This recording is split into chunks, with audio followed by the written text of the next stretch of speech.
क्या नाम है आपका? पठानी मई। पठानी मई। पठानी बेटा, क्या परेशानी है आपको? बस यही परेशानियां, घर नहीं है अपना। अच्छा, पहले कहाँ रहते थे? पहले उधर रहते थे, उधर छोटा सा कमरा है, छोटा सा कच्चा सा, अभी गिरने का खतरा है, बारिश बहुत आती है ना जब, हाँ हाँ। गिरने का खतरा है, इसीलिए फिर सामान भी इधर रखा था, वो गिर गया ढारा। हाँ। फिर उठा के इन्हों के घर में रखा है। अच्छा, चारपाई भी नहीं है। चारपाई नहीं है? नहीं ये एक ही चारपाई है? जी, एक ही कितने है। बच्चे हैं आपके?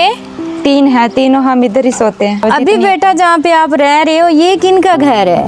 ये हमारे रिश्तेदारों का है। अच्छा, उन्होंने रहने के लिए दिए हैं? जी, रहने तो पीछे तो ताले लगे हुए हैं। फिर ये इधर रह रहे थे, ढारा गिर गया है, उन्होंने ढारा दिया था, उसका सामान है ना, नहीं खोल के दिया उन्होंने। अच्छा, इस ढारे में आपको रहने के लिए उन्होंने जगह दी थी जी, वो जो कि गिर गया। ढारा भी गिर गया। ये बेटी है बेटा है? बेटी है ये भी।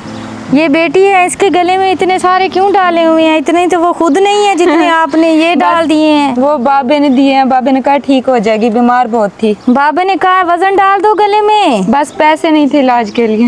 हाँ, तो फिर फर्क पड़ा है ये डालने से? थोड़ा बहुत पड़ा है।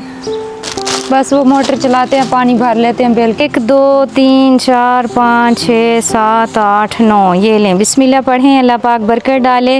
मैं पूरी कोशिश करूंगी कि जल्द आपको चारपाई लेके दे के जाऊं। ठीक है।